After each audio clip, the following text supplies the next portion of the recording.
لقب پانے والا، مرادے غریبوں کی برلانے والا، مصیبت میں غیروں کے کام آنے والا۔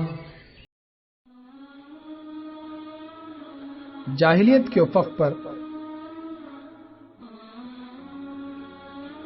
جس زمانے میں محمد بن عبداللہ جوانی کی منزلوں سے گزر رہے تھے صلی اللہ علیہ وسلم، تمام دنیا کا ماحول انتہائی خراب، گندا، پست سیرت و اخلاق کے اعتبار سے مریض اور خدا ناشناس تھا۔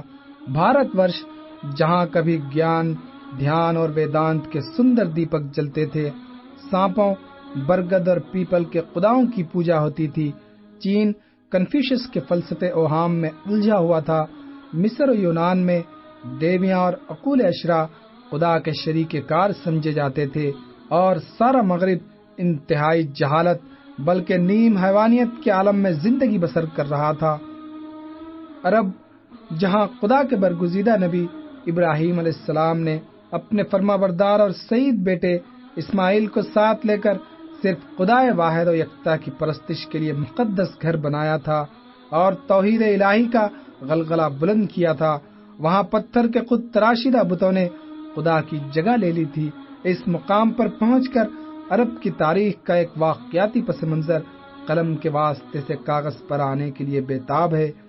حضرت اسماعیل علیہ السلام نے مکے کے بنو جرہم قبیلے میں شادی کی تھی، اور یہی ان کے سسرال والے کعبے کے متولی بن گئے اور بہت دن تک اس منصب جلیلہ پر فائز رہے، مگر آگے چل کر زمانے نے پلٹا کھایا، حالات بدل گئے اور کعبے کی تاریخ نے پچھلے ورق کو موڑ دیا۔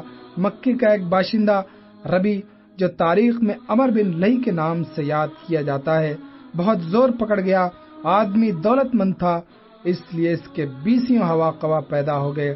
اپنے گھرانے کے علاوہ دوسرے قبیلوں کے لوگ بھی اس نے اپنے ساتھ ملا لیے اور اس طرح بنو جرہم کے خلاف محاذ قائم کر دیا۔ بنو جرہم اس سازش سے بے خبر تھے، یکایک ان پر جو حملہ ہوا تو بیچاروں کے پاؤں اکھڑ گئے۔ بنو جرہم کو لڑ کر کعبے سے نکال دیا گیا اور جرہم کی اولاد سے عمر بن لہی نے یہ شرف امتیاز آخرکار چھین لیا۔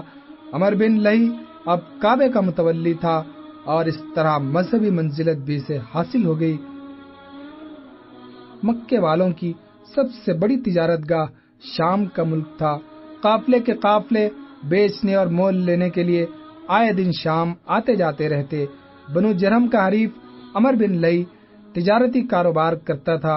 ایک بار وہ شام گیا تو اس نے دیکھا کہ بہت سے لوگ بتوں کو سجدہ کر رہے ہیں، کوئی ہاتھ باندھ کر کھڑا ہے اور کوئی پتھر کی مورت کو انتہائی عقیدت کے ساتھ چوم رہا ہے۔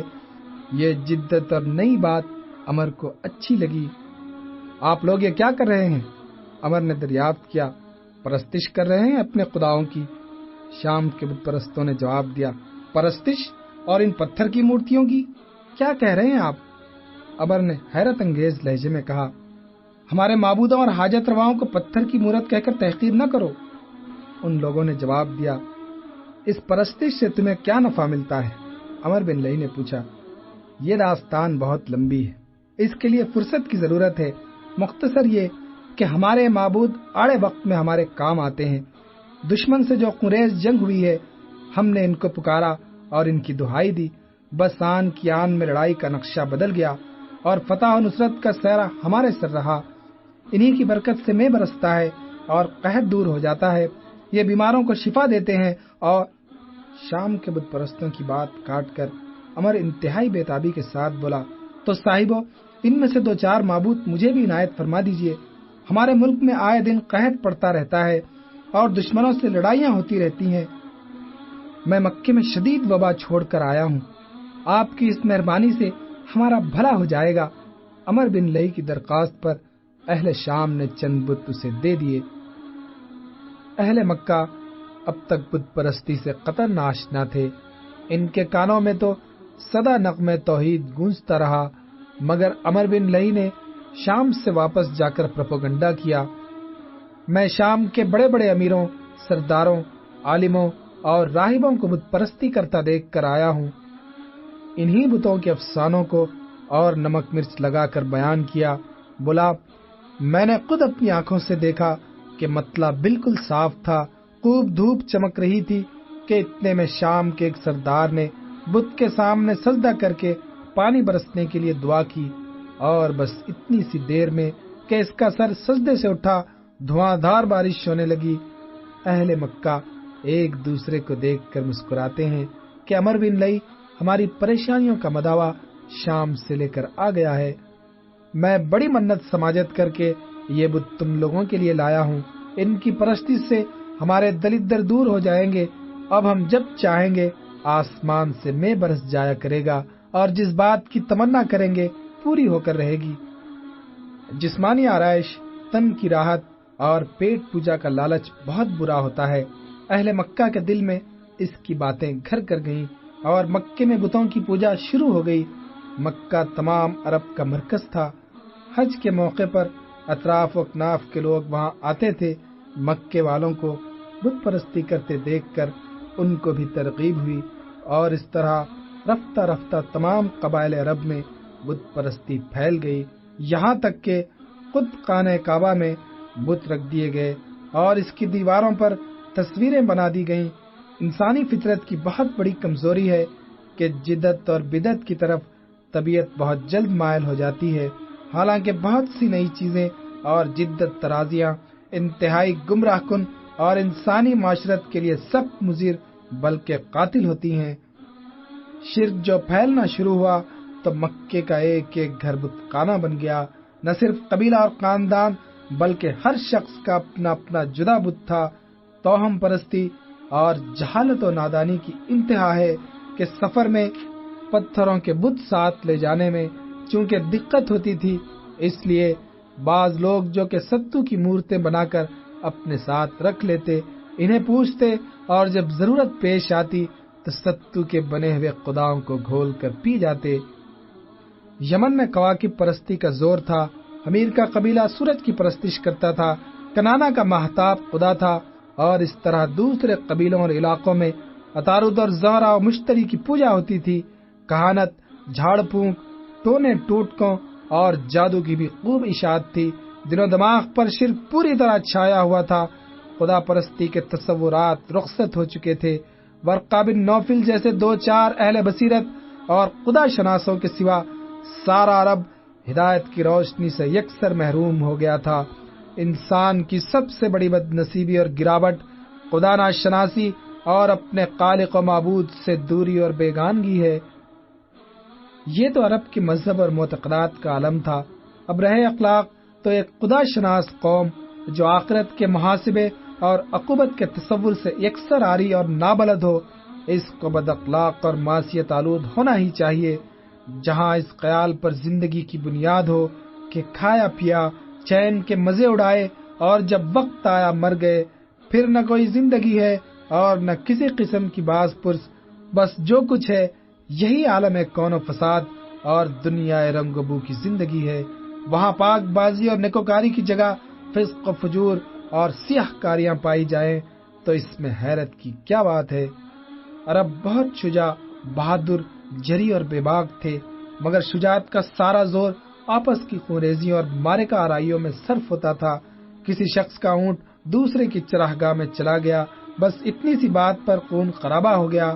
گھوڑ دوڑ میں کسی کا گھوڑا دوڑ شروع ہوتے وقت مقررہ حد سے ذرا آگے نکل گیا، اس پر تلواریں نیام سے نکل آئیں اور انسانوں کے خون سے زمین لالاگوں ہو گئی۔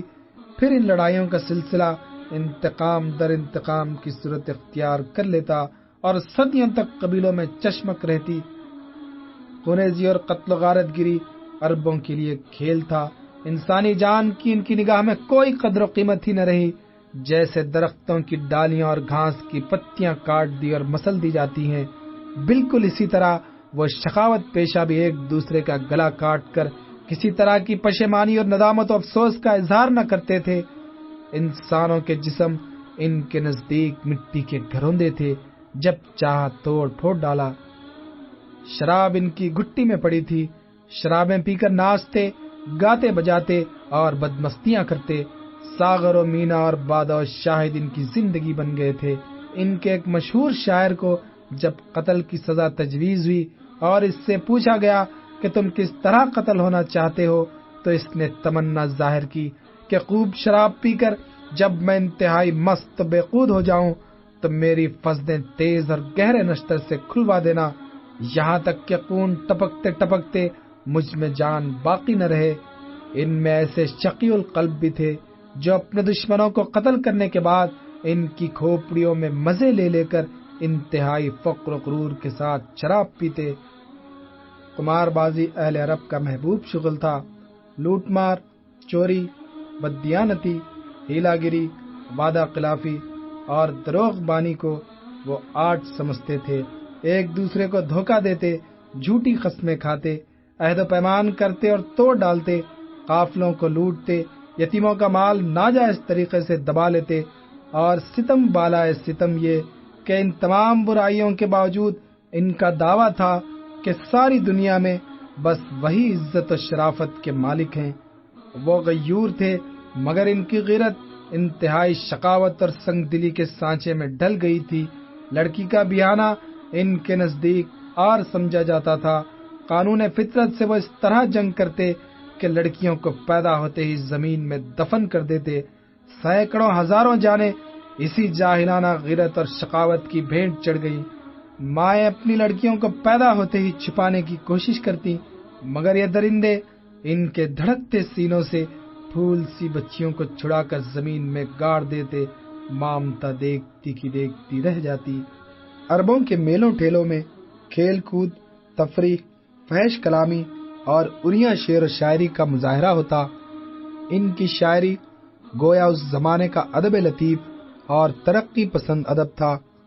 جنسی نفسیات کی شرمناک تفسیر، ہوسناکی کو ابھارنے والے خیالات، فحاشی اور اریانی کی ترجمانی، خلوت و تنہائی کی ان باتوں کا ذکر جو واقعیت کے باوجود اظہار کے قابل نہیں ہوتی، اور شرافت ایک لمحے کے لیے اسے برداشت نہیں کر سکتی۔ جو شعراء نسبتاً سنجیدہ تھے وہ اپنے قصیدوں میں نسل و نسب کے تفاخر کا ذکر کرتے، اور اس طرح قبائل میں حریفانہ جذبات کی آگ بجھنے نہ پاتی۔ ان کی رجس خوانی قبائلی عصبیت اور نسلی منافرت کو شعلہ سوزاں بناتی، اور ان کی نظموں سے رقابت کے آتش فشاں سچ مچ آگ اگلنے لگتے۔ بدکاری اہل عرب میں عام تھی۔ ہوسناکی کے عملی اظہار میں انہوں نے عاد و سمود کو بھی پیچھے چھوڑ دیا۔ عورت ان کے پاس صرف تسکین ہوس کا ذریعہ تھی۔ چھپی ہوئی آشنائیوں سے لے کر کھلے ہوئے ناجائز تعلقات کی گرم بازاری تھی۔ سوتیلی مائیں تک ان کی ہوس رانیوں کی آماجگاہ تھی، اور ان بے حیائیوں پر وہ شرمانے کے بجائے الٹا فخر کرتے۔ برائیاں ان کا مزاج اور جبلت بن چکی تھی۔ ان کی جلوتیں اور قلوتیں فحش کاری سے معمور تھیں۔ عصمت و عفت کے قدر و قیمت پہچاننے کی صلاحیت ہی ان میں باقی نہ رہی۔ آدمی کے بھیس میں حیوان، درندے اور شیطان بھی۔